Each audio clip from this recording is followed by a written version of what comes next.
Welcome back to N.y.a show number 52. This will be a humble N.y.a show because I just did at least 3 minutes of the show and didn't hit the record button. So I cannot duplicate the energy that I gave you good people the first go around. So I just want to say I hope everybody had a great week. I spent this week going through a lot of different things, but I do want to say that one day, one moment, 1 second can change your life. Always keep your head up, keep moving every day because things do change. Nothing stays the same. And I hope that everybody had a great week. Going into this next week, anybody that's working tomorrow, bless you, but it's Labor Day, so I don't think everybody should be working. So I'm hoping everybody enjoys that day off tomorrow. If you have it, if you're an entrepreneur and tomorrow would be an off day or whatever day for you anyway, real shout out to you. Now, I want to break down a couple of stories that I got here, and I'm going to start with this story going on in Guinea. I hope I'm saying that right, but here's Guinea on the map in Africa. It's a country of its own on this big continent, right above Sierra Leone, just so you can get a little reference on where this story is coming out of and in regard to what's going on. So let me get my sound right, and we're going to play this video. Heavy gunfire rang out Sunday close to the Kalong neighborhood of the Guinean capital Conakry, which houses the presidential palace and several government ministries. In the afternoon, a man who identified himself as Mamadi Doumbouya, the chief of Guinea's special forces, said President Alpha Conde had been arrested. Guineans,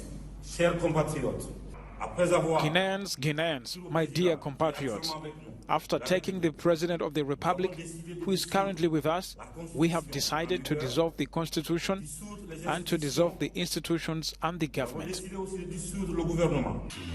Another video recording showed President Conde seated in a chair in an unidentified place, surrounded by soldiers.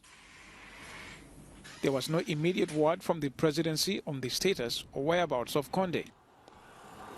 But Guinea's defense minister said a special forces attack on the presidency had been repelled, according to AFP. Guinea has been mired in a political crisis since 2019, when the government unleashed a violent crackdown on opposition supporters who were opposed to Conde's re-election bid. Conde was declared winner of last November's vote, which was denounced by opposition leader Cellou Diallo as fraudulent. Diallo was put under house arrest as security forces went on rampage in opposition strongholds in the capital Conakry.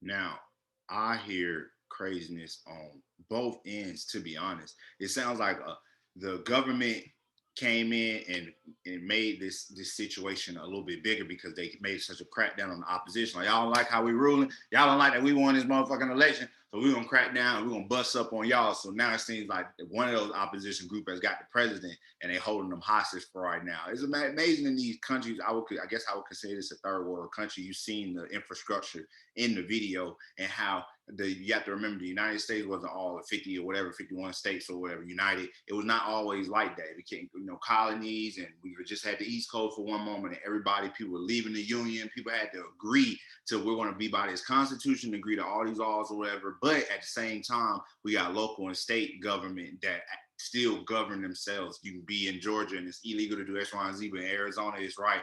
California is not right, but in New York it is. You know what I'm saying? 10 years in New York, 5 years in Texas, all that good stuff for the most part. But it really is just weird and sad to see these different things going on. You see it's black people on both sides. Like the police is black, the president is black, all the government officials is black, all the people that's mad is black. So I'm really hoping that this bring a little bit more attention to that area, because at the same time, I'm pretty sure most of y'all didn't even know where this place was or what's going on. They've been in chaos since 2019 when it comes to leadership. So a lot of African nations do really struggle with leadership. That's in trust, you know what I'm saying? Trust of the government, trust of the people in charge.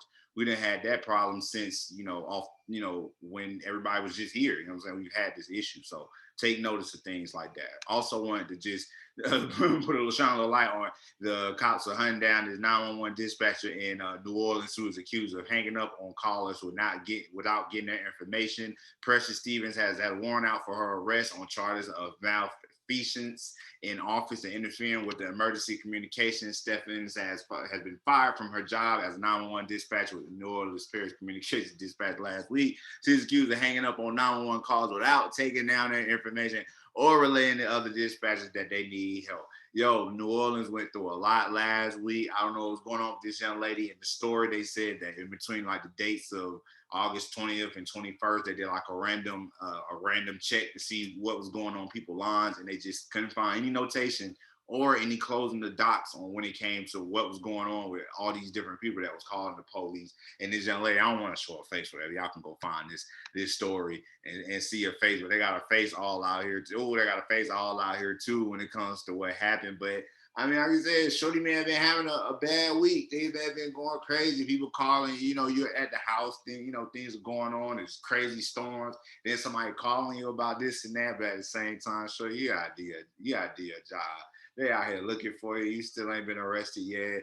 You know what I'm saying? If convicted both charges, she could face up to 5.5 years in prison and a fine. Come on, baby. You gotta do it a little better, man. They got your picture all out here on the internet. It's crazy. This is just crazy little situation. You gotta take down people's information to answer the motherfucking calls, man. I understand you had a hard week. Like I said, I'm taking that into account. But you gotta do your job. If you came to your job, you should have called out sick. You should have said you had COVID or something like that. But you gotta do your job, yo, lady. You gotta do your job. Ain't no telling what these people was calling about. People could have been getting their ass whooped. People could have been getting shot at. People could have been stealing. There could have been a home invasion. You don't know what could have been happening. So they had to do right to get you the fuck up out of here. But I'm hoping that you made better decisions in the future. This is the N.y.a. Show, episode 52, and I hope that everybody has a great week.